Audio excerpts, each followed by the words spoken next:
నమస్కారం. శిశు సంరక్షణ శీర్షిక జీవన రేఖ కార్యక్రమానికి స్వాగతం. తల్లిదండ్రులు అయ్యామన్న అనుభూతి చాలా అద్భుతంగా ఉంటుంది. కానీ శిశువుకు ఏమాత్రం చిన్నపాటి ఆరోగ్య సమస్య వచ్చినా భయంతో వణికిపోవటం కూడా చూస్తుంటాం.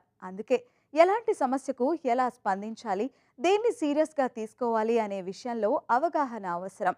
ఇంట్లోనే చికిత్స సరిపోయేది ఎలాంటి సందర్భంలో, డాక్టర్ దగ్గరికి వెళ్లాల్సింది ఏ సందర్భంలో అనే విషయంలో స్పష్టత ఉండాలి. లక్షణాలను బట్టి చిన్నపిల్లల సమస్యను అర్థం చేసుకుని స్పందించటం, అనవసర భయాలకు దూరంగా ఉండటం, అవసరమైనప్పుడు డాక్టర్ దగ్గరికి వెళ్లటం పట్ల అవగాహన తదితర అంశాలను నేటి శిశు సంరక్షణ శీర్షిక జీవన రేఖలో తెలుసుకుందాం.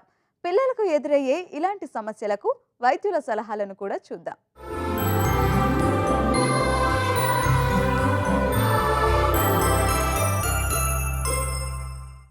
చిన్నపిల్లలను తల్లిదండ్రులు అపురూపంగా చూసుకుంటారు.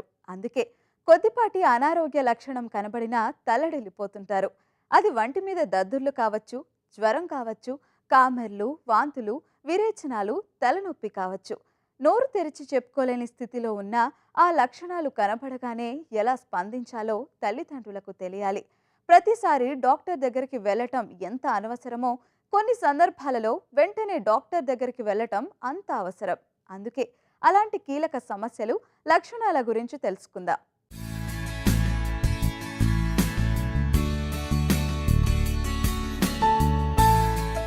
పిల్లలకు కాళ్ల మీద, చేతుల మీద దద్దుర్లు కనబడితే కంగారు అక్కర్లేదు. ఒళ్లంతా వస్తే మాత్రం డాక్టర్ దగ్గరికి వెళ్లాల్సిందే. ఎర్ర రంగు దద్దుర్ను ఒత్తితే అది తెల్లగా మారుతున్నదంటే అలర్జీ కారణం కావచ్చు. దానికి అంతగా భయపడనక్కర్లేదు. కానీ ఒత్తినా రంగు మారలేదంటే అది మరేదైనా సమస్య కావచ్చు. కాబట్టి డాక్టర్కి చూపించాలి. ఊపిరి పీల్చటంలో ఇబ్బంది పడటం లాంటిది కూడా వెంటనే డాక్టర్ దగ్గరికి వెళ్లాల్సిన సమస్య. అదే విధంగా జ్వరం విషయంలో కూడా జాగ్రత్తలు అవసరం. ఏమాత్రం ఒళ్ళు వేడిగా ఉన్నా థర్మోమీటర్తో ఎప్పటికప్పుడు శరీర ఉష్ణోగ్రత కొలవాలి. ఏదైనా ఇన్ఫెక్షన్ను దేహం అడ్డుకునే క్రమంలో జ్వరం చాలా సహజం. అందుకే పిల్లలకు జ్వరం వచ్చిందంటే వాళ్ల రోగ నిరోధక వ్యవస్థ పనిచేస్తుందని అర్థం. అయితే 101 డిగ్రీలు దాటినప్పుడు మాత్రమే మందులు ఇవ్వటం మంచిదని డాక్టర్లు సూచిస్తారు. పిల్లలు మామూలుగానే తింటూ తాగుతూ ఉన్నప్పుడు ఒళ్ళు కాస్త వేడెక్కినా మందులు ఇవ్వనక్కర్లేదు. 103 డిగ్రీలు దాటినప్పుడు లేదా వరుసగా 4 రోజుల పాటు జ్వరం తగ్గనప్పుడు మాత్రం ఖచ్చితంగా డాక్టర్ దగ్గరికి వెళ్ళాలి.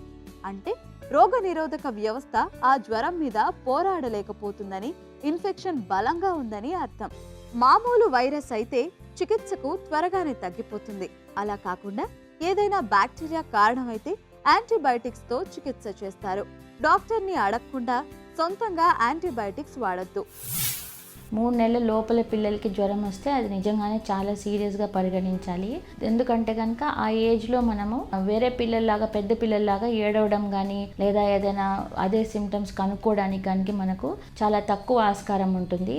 ఎక్కువసేపు నిద్రపోయే అలవాటు ఉంటుంది కాబట్టి మనం పడుకున్నప్పుడు మామూలుగా నిద్రపోయారులే అని అనుకునే ప్రమాదం కూడా ఉంటుంది. ఈవెన్ 100 డిగ్రీస్ టెంపరేచర్ ఉంటే కూడా వెంటనే డాక్టర్ని సంప్రదించాలి. ఫస్ట్ 2 అవర్స్ లోపల మనము ఎమర్జెన్సీకి పారాసిటమాల్ డ్రాప్స్ పెట్టుకోమని చెప్తాము. అసిటమైనోఫెన్ కానీ పారాసిటమాల్ కానీ. ఒక 1 అవర్ లోపల కనుక ఫీవర్ తగ్గలేదు అంటే ఇమ్మీడియట్గా డాక్టర్ దగ్గరికి తీసుకెళ్ళాలి. అదే కొంచెం పెద్ద పిల్లలు అంటే 6 నెలల నుంచి 5 ఏళ్ల పిల్లల దాకా, ఈ పిల్లల్లో కూడా మనం ఏంటంటే 24 అవర్స్ కంటే కూడా ఎక్కువ వెయిట్ చేయకూడదు. కానీ కొన్ని కారణాల వల్ల దేనికైనా లైక్ జర్నీలో ఉంటారు లేదా డాక్టర్ది వెళ్ళడానికి టైం పడుతుంది అనుకున్నప్పుడు ప్రతి 4 గంటలకు ఒకసారి టెంపరేచర్ మానిటర్ చేసుకుంటూ ఉండాలి. 4 గంటల కంటే ముందు 1 అవర్ 2 అవర్స్ మెడిసిన్ వేసిన తర్వాత కూడా మళ్ళీ వెంటనే జ్వరం వస్తుంది.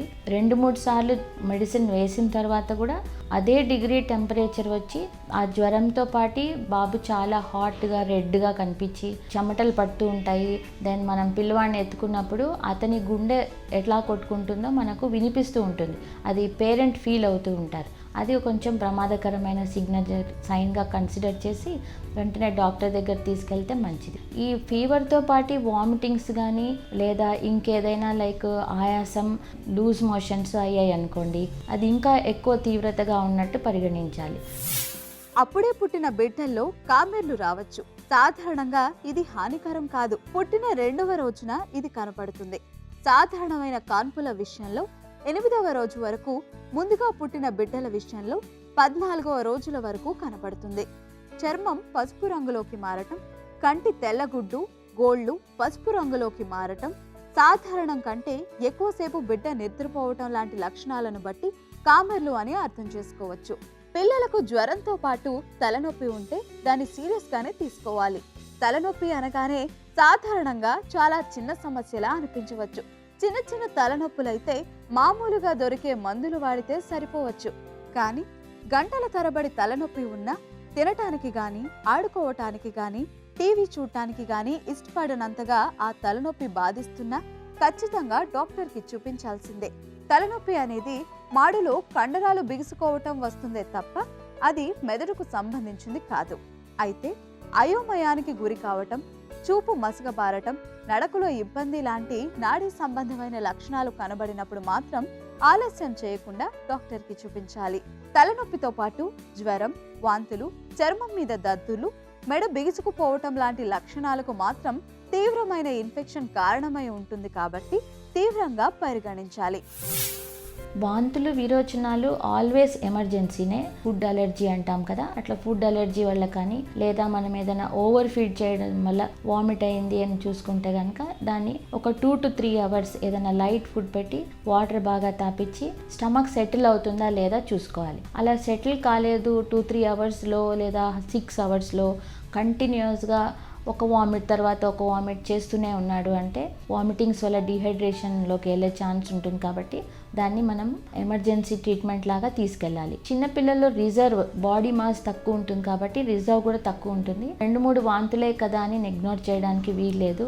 వెంటనే ఏదైనా వామిటింగ్స్ యాక్ట్ చేసే మందు ఉంటే ఫస్ట్ ఎయిడ్ లాగా ఇవ్వచ్చు. మెడిసిన్ వేసిన తర్వాత మెడిసిన్ కూడా వామిట్ అయిపోయి దాంతోపాటు ఏదైనా డీప్ ఎల్లో కలర్ వామిట్ కనుక వచ్చింది అంటే వెంటనే ఎమర్జెన్సీ లాగా తీసుకెళ్ళాలి. ఈ వామిటింగ్స్తో పాటు ఏదైనా రక్తపు మరక ఉన్న లిక్విడ్ వచ్చినా సరే దాంతోపాటు వామిట్ చేస్తూ అలాగే మోషన్ కూడా వెళ్ళిపోతూ ఉంటారు. ఆ టైంలో డెఫినెట్గా అది గ్యాస్ట్రోఎంటరైటిస్ అవుతుంది. ఈ టైంలో కూడా మనం దగ్గరలో ఉన్న క్లినిక్కి తీసుకెళ్ళాలి. ఇంకొక కామన్ కండిషన్ అసోసియేట్ అయ్యేది ఏంటంటే ఫస్ట్ 2-3 సార్లు వామిట్ చేసిన తర్వాత సడన్గా హై ఫీవర్ వస్తూ ఉంటుంది వీళ్ళలో. హై ఫీవర్ వచ్చేసి తర్వాత డల్ అయిపోతూ ఉంటారు. అండ్ మనం ఏదైనా రీప్లేస్ చేయాలి అంటే కూడా వాళ్ళు అయిన క్వాంటిటీలో లిక్విడ్ తీసుకునేదానికి విల్లింగ్గా ఉండరు. సో ఈ నాజియా ఇంకొకటి అంటే వామిటింగ్ చేయడం ఒకటి, మళ్ళీ కంటిన్యూస్గా వామిటింగ్ సెన్సేషన్ ఉండి దాంతోపాటు పొట్ట నొప్పి ఉండి దాని ఫీవర్ ఉండి దాంతోపాటు కొద్దిగా బంక విరోచనం కానీ నీళ్ళ విరోచనం కానీ అయ్యిందంటే వెంటనే హాస్పిటల్లో అడ్మిట్ చేసి డే కేర్లో కానీ హాస్పిటల్లో కానీ అడ్మిట్ చేసి ఐవీ ఫ్లూయిడ్ పెట్టిస్తేనే మంచిది. పిల్లలు ఏదైనా సరిపడని దాన్ని తాకినా, అది శ్వాస మార్గంలోకి వెళ్ళినా, పొరపాటుగా నోటి ద్వారా తీసుకున్నా వెంటనే దాని దుష్ప్రభావాలు అనేక లక్షణాల రూపంలో కనిపిస్తాయి. పిల్లల్లో దగ్గు, శ్వాసలో ఇబ్బంది, వంటి నిండా దద్దుర్లు, కడుపు నొప్పి ఇలా అనేక రూపాల్లో వ్యక్తమయ్యే లక్షణాలనే అలర్జీ అంటాం. పిల్లలు తింటున్న పదార్థాల వల్ల అలర్జీలు వస్తుంటే తల్లిదండ్రులు తెలుసుకోవాలి. సాధారణ అలర్జీలైన దద్దుర్లు, తుమ్ములు, ముక్కు నుంచి నీళ్లు కారడాలు, వంటి మీద దురద పెట్టడాల వంటి లక్షణాల వల్ల పెద్దగా ప్రమాదం ఉండకపోవచ్చు. కానీ ఒక్కోసారి పిల్లలకు ఊపిరి అందనంతగా శ్వాస తీసుకోవటం కష్టం కావటం, ఆయాసం రావడం వంటివి జరిగితే అది పిల్లల ప్రాణాలకే ప్రమాదం తెచ్చిపెట్టవచ్చు. ఇక పిల్లల్లో చర్మం పొడిబారటం, నోరు, పెదవులు ఎండిపోవటం, మూత్ర విసర్జన తగ్గిపోవటం లాంటి లక్షణాలు కనబడితే అది డిహైడ్రేషన్ సమస్యగా గుర్తించాలి. ఇలాంటి లక్షణాలు కనబడినప్పుడు చాలా వేగంగా స్పందించాలి. ఇది వాంతులు, విరేచనాలకు దారితీస్తుంది. ఫలితంగా దేహంలో నీరు బాగా తగ్గిపోయి ప్రమాదకర పరిస్థితుల్లోకి తీసుకువెళుతుంది. సాధారణంగా కలుషితమైన పాలసీసా వాడటం, మురికి చేతులతో తినటం, ఈగలు వాలిన పాడైన ఆహారం తినటం, కలుషితమైన నీరు తాగడం లాంటి కారణాల వలన డయేరియా సమస్య వస్తుంది. తల్లిపాలే తాగించటం, శుభ్రమైన మంచినీరు వాడటం, తినే ముందు చేతులు శుభ్రంగా కడుక్కోవటం, మూత వేసి ఉంచిన ఆహారం మాత్రమే ఇవ్వటం లాంటి జాగ్రత్తలు తీసుకోవటం ద్వారా పిల్లల్లో వాంతులు, విరేచనాల సమస్యను చాలా వరకు నివారించవచ్చు. ప్రస్తుతం మనకు ఎండాకాలం స్టార్ట్ అవుతా ఉంది కనుక చాలా జాగ్రత్తగా పిల్లలకి ఆహారం విషయంలో కానీ వాటర్ ఇంటేక్ విషయంలో కానీ తప్పకుండా వాళ్ళకి కేర్ తీసుకోవాలి. ప్లస్ వాళ్ళకు కూడా అవగాహన క్రియేట్ చేయాలి. చిన్నపిల్లలు మరీ డే కేర్ సెంటర్కి వెళ్ళే వాళ్ళు కానీ లేదా ఇంట్లో ఉన్నా సరే లెస్ దాన్ 2 years ఓల్డ్ పిల్లలకి సాలిడ్ ఫుడ్ తక్కువ చేసి లిక్విడ్ ఫుడ్ ఎక్కువ చేయండి. మెయిన్గా దీంట్లో ఫ్రెష్ ఫ్రూట్స్ ద్వారా వచ్చేవి కానీ లేదా సలాడ్కి యూజ్ చేసే మనం కీరా దోసకాయ, క్యారెట్ జ్యూసు, బీట్రూట్ జ్యూస్, అన్నిటికంటే మంచిది కొబ్బరి బొండం, దెన్ మజ్జిగ, ఇట్లాంటివన్నీ బాగా సరైన మోతాదులో ఫ్రీక్వెంట్గా ఇస్తూ ఉండాలి. ప్రతి 1.5-2 గంటలకి అట్లీస్ట్ ఒక 50 to 100 ml లిక్విడ్ ఇంటేక్ ఉండేటట్టు ఎన్ష్యూర్ చేసుకోండి. ఇదే మనం ఏదైనా ప్రయాణాలు చేస్తున్నాము, ఎండకు ఎక్స్పోజ్ అయ్యే ఆస్కారం ఉంది అంటే తప్పకుండా వాళ్ళకి లైట్ కలర్డ్ క్లోత్స్ బాగా ఫుల్లీ బాడీ కవర్ అయ్యేటట్టు వేయండి. ఆయిల్లో డీప్ ఫ్రై చేసిన ఐటమ్స్ అవాయిడ్ చేస్తే మంచిది. బయట తినే వస్తువుల్లో కూడా మనము బాయిల్డ్ ఫుడ్ కానీ లేదా లైట్ ఫుడ్ కానీ ఇస్తే చాలా సేఫ్గా వీళ్ళకి వామిటింగ్స్, డయేరియా లాంటిది రాకుండా ఉంటుంది. ఈ చెమటకి ఎక్స్పోజ్ అయ్యి ఎక్కువ చెమట పట్టి ఆడుతూ ఉంటారు పిల్లలు హాలిడేస్ వచ్చిన తర్వాత. వాళ్ళకు వెంటనే ఇంటికి వచ్చిన వెంటనే వాళ్ళకి బాడీ శుభ్రంగా క్లీన్ చేసుకునేదానికి, తర్వాత హ్యాండ్స్ వాష్ చేసుకునేటట్టు అండ్ ఫ్రీక్వెంట్గా క్లోత్స్ కూడా చేంజ్ చేసుకునేటట్టు మనం అలవాటు చేయాలి. ఇలా చిన్నపిల్లల్లో మనం అనేక లక్షణాలు చూస్తుంటాం. అనవసరంగా భయపడి నానా హైరానా పడటం ఎంత అనవసరమో, సకాలంలో సమస్య తీవ్రతను గుర్తించి డాక్టర్ దగ్గరకు తీసుకెళ్లటం కూడా అంతే ముఖ్యం. కనీస జాగ్రత్తలు తీసుకోవటం ద్వారా అనేక వ్యాధుల నుంచి పిల్లల్ని కాపాడుకునే అవకాశం ఉంది కాబట్టి తల్లిదండ్రులు అప్రమత్తంగా ఉండటం చాలా అవసరం. వాంతులు, విరేచనాలకు దారితీసే పరిస్థితుల నుంచి రక్షణ కల్పించటంతో పాటు ఎలర్జీకి కారణాలను గుర్తించి తగిన విధంగా వ్యవహరించటం కూడా ఎంతో ముఖ్యం. జ్వరం అనేది వ్యాధి కాదు, మన మెదడులోని హైపోథాలమస్లో శరీర ఉష్ణోగ్రతని నిర్దేశించే కేంద్రం ఉంటుంది. దాన్ని థర్మో రెగ్యులేటరీ సెంటర్ అంటాం. ఇన్ఫెక్షన్ సోకినప్పుడు ఆ కేంద్రం ఎక్కువగా స్పందించి శరీరం వేడెక్కుతుంది. ఒక్కోసారి జ్వరం తీవ్రమైతే థర్మో రెగ్యులేటరీ సెంటర్ విఫలమై శరీర ఉష్ణోగ్రత విపరీతంగా పెరిగి అత్యవసర స్థితి సంభవిస్తుంది. సాధారణంగా సాయంత్రం అయ్యేసరికి పిల్లల శరీర ఉష్ణోగ్రత 1 డిగ్రీ పెరుగుతుంది. సాధారణంగా శరీర ఉష్ణోగ్రత 98.4 డిగ్రీల ఫారెన్హీట్ దాటితేనే దాన్ని జ్వరం వచ్చింది అంటాం. కార్యక్రమంలో ఇప్పుడు సమస్య సలహా చూద్దాం.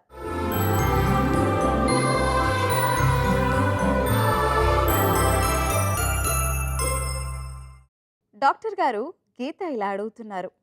మా పాప వయసు 4 సంవత్సరాలు. పాపకి పచ్చకామర్లు వచ్చాయి.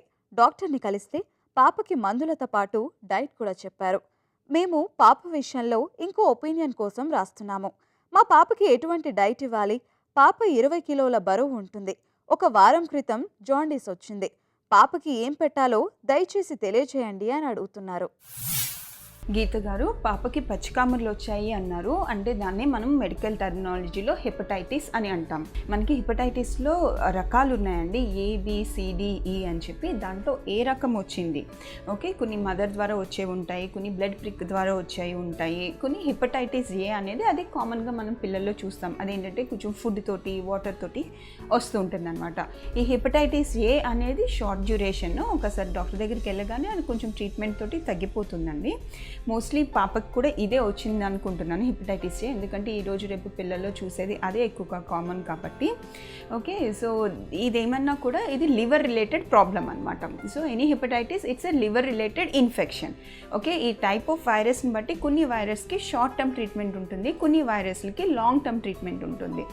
సో ట్రీట్మెంట్ పార్ట్ పక్కన పెడితే, ఓకే, డైట్ పార్ట్ మీరు ఏదైతే అడిగారో ఇది లివర్కి సంబంధించిన ఇన్ఫెక్షన్ కాబట్టి లివర్ మీద లోడ్ లేని పదార్థాలు ఇమ్మని చెప్తాము. ఓకే, సో లివర్ మెయిన్ ఏంటి అంటే మనకి ప్రోటీన్ని ఎక్కువ డైజెస్ట్ చేస్తుందండి. సో ప్రోటీన్ కంటెంట్ టెంపరీగా కొంచెం తగ్గించమని చెప్తాము. అండ్ గ్లూకోజ్ కంటెంట్, ఓకే, లివర్కి బలాన్ని ఇవ్వడానికి గ్లూకోజ్ కంటెంట్ అనేది పెంచమని చెప్తాం. అదే టైంలోని లివర్లో మెటబలైజ్ అయ్యే విటమిన్స్ కొన్ని ఉంటాయి మనకి, vitamin A, D, E, K. Okay, ఆ విటమిన్స్ కూడా సప్లిమెంటేషన్ ఇస్తామండి. సో రెగ్యులర్ ట్రీట్మెంట్తో పాటు ఈ సింపుల్ డైటరీ మెజర్స్ చేస్తే హెపటైటిస్ A అయితే కనుక ఆల్మోస్ట్ 15 to 20 డేస్లో పాప బయటపడుతుందండి, కంగారు పడొద్దు. డాక్టర్ గారు, శ్రీకర్ ఇలా అడుగుతున్నారు. మాకు వారం రోజుల క్రితం బాబు పుట్టాడు. అయితే ఇప్పుడు నా భార్యకి డెంగ్యూ జ్వరం వచ్చింది. ఇప్పుడు బాబుకి తల్లిపాలు పట్టవచ్చా లేక డెంగ్యూ జ్వరం తగ్గే వరకు ఆగాలా? డెంగ్యూ జ్వరం ఉన్నప్పుడు బాబుకి పాలు పడితే ఏమైనా సమస్యలు వస్తాయా? ఎటువంటి జాగ్రత్తలు తీసుకోవాలి? దయచేసి సలహా ఇవ్వగలరు అని అడుగుతున్నారు. శ్రీకర్ గారు, పాప వయసు వారం రోజులు అన్నారు, తల్లికి డెంగీ ఇప్పుడు డయాగ్నోస్ అయింది అని చెప్పి అంటున్నారు. ఓకే, తల్లి నుంచి బిడ్డకి డెంగీ పొట్టలో ఉన్నప్పుడు ప్లాసెంటా ద్వారా, పేగు ద్వారా ట్రాన్స్మిట్ అయ్యే ఛాన్సెస్ ఉన్నాయండి. అది మనకి స్టడీస్లో ప్రూవ్ అయింది. సో పుట్టినప్పటికీ లేకపోతే పుట్టిన వెంటనే గనక మదర్ గనక డెంగీతో డయాగ్నోస్ అవుతే బిడ్డకి లక్షణాలు ఉన్నా లేకపోయినా మేము ఒకసారి బిడ్డ కౌంట్స్ కూడా చూసుకుంటాం అన్నమాట. ఒకసారి బిడ్డ కూడా కౌంట్స్ చూసుకున్న తర్వాత బిడ్డకి రాలేదు, బిడ్డకి అది సోకలేదు అని నిర్ధారించుకున్న తర్వాత తల్లి పాలు ఇవ్వడంలో ఎటువంటి ఇబ్బంది ఉండదండి. బ్రెస్ట్ ఫీడింగ్లో సెక్రెట్ అయ్యే వైరసెస్ కొన్ని ఉంటాయి, కానీ అందులో ఇప్పటి వరకు డెంగీ వైరస్ అనేది మదర్ నుంచి బేబీకి ట్రాన్స్మిట్ అవుతుంది అని చెప్పి ఇప్పటి వరకు ప్రూవ్ అవ్వలేదండి. తల్లికి డెంగీ వచ్చినా కూడా తల్లి పాలు అనేది కంటిన్యూ చేయమని చెప్తాం. ఒకటి ఏంటంటే ఈ లోపల ఏమన్నా బేబీ పొట్టలో ఉన్నప్పుడు ఏమన్నా డెంగ్యూ పాకిందా అనేది ఒకసారి టెస్ట్ చేసి చూసుకోవడం మంచిది. అదర్వైజ్ తల్లిపాలు ద్వారా అయితే కనుక డెంగ్యూ అనేది సోకే ఛాన్సెస్ చాలా తక్కువ అండి. జ్వరాలు సాధారణంగా వారం రోజుల్లో తగ్గిపోతాయి.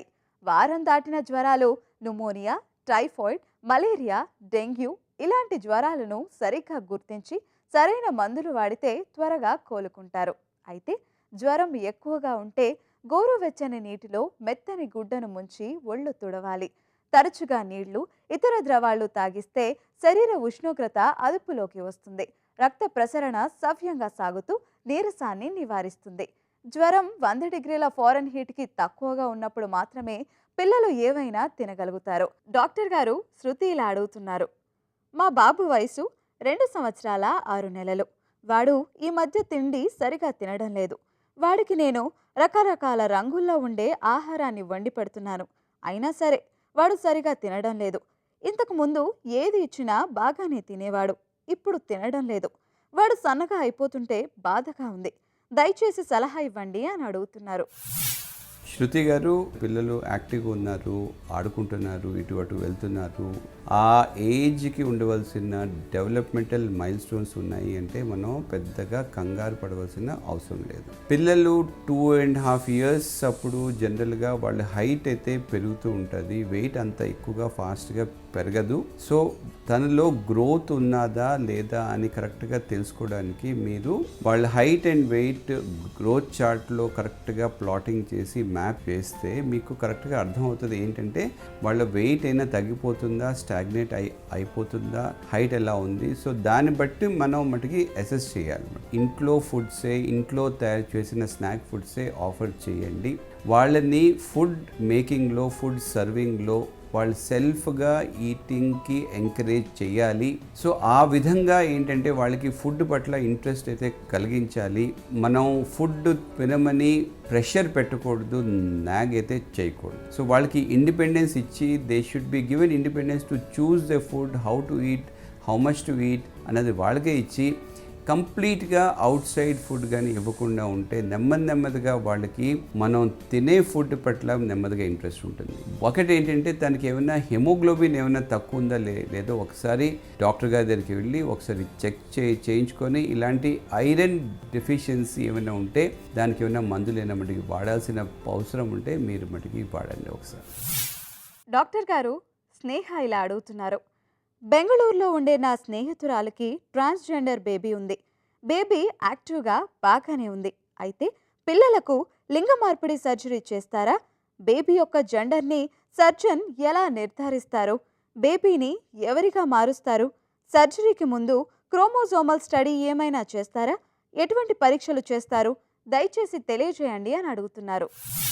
తను మేలా ఫీమేలా అని కరెక్ట్గా ఐడెంటిఫై చేయలేకపోవడాన్ని మనం అంబిగ్వస్ జెనిటేలియా అంటాం. సో ఇది ఫస్ట్ ఆఫ్ ఆల్ ఇంపార్టెంట్. అప్పుడప్పుడు ఇలాంటి పిల్లలు మన దగ్గరికి వస్తూ ఉంటారు. కొన్ని కారణాల వల్ల, ఎవల్యూషన్ వల్ల, లేకపోతే కొన్ని మటుకి హార్మోనల్ ప్రాబ్లమ్స్ వల్ల ఇలాగా అవ్వచ్చు. దీనివల్ల తనకి లైఫ్కి ఏమన్నా మటుకి ప్రమాదం ఉంటుందా లేదా అనేసి ఫస్ట్ ఫ్లూయిడ్ స్టేటస్, ఎలక్ట్రోలైట్స్ ఇలాంటివన్నీ మనం చెక్ చేసి ఫస్ట్ 5-6 డేస్లో ఇదేమన్నా సీరియస్ ప్రాబ్లమా, వాళ్ళ లైఫ్కి ఏమన్నా కానీ ఇబ్బంది ఉంటుందా లేదా అని ఫస్ట్ కొన్ని పరీక్షల ద్వారా మనం తెలుసుకొని అది ఫస్ట్ మనం రూల్ అవుట్ అయితే చేసుకుంటాం. నెంబర్ 2, ఇట్లాంటి పిల్లలకి చాలా సిస్టమేటిక్గా వాళ్ళ chromosomes, internal sex organs, out side examination, దీన్ని బట్టి తను బట్టి బేసికలీగా మేలా ఫీమేలా అంటే XX XYయా, ప్లస్ ఇంటర్నల్గా మేల్ ఆర్గన్స్ ఉన్నాయా ఫీమేల్ ఆర్గన్స్ ఉన్నాయా. నెంబర్ 3 ఏంటంటే ఎక్స్టర్నల్గా ఎంతవరకు డిఫరెన్షియేషన్ అయ్యింది. కొంతమంది పిల్లల్ని హార్మోనల్ అడ్మినిస్ట్రేషన్ వల్ల వాళ్ళని కరెక్ట్గా ఆ సెక్సువల్ డిఫరెన్షియేషన్ కరెక్ట్గా అవ్వేటట్లు చేయొచ్చు. ఇప్పుడు మీకు ఇంత సింపుల్గా చెప్పడం ఇది మటుకు అవ్వదు.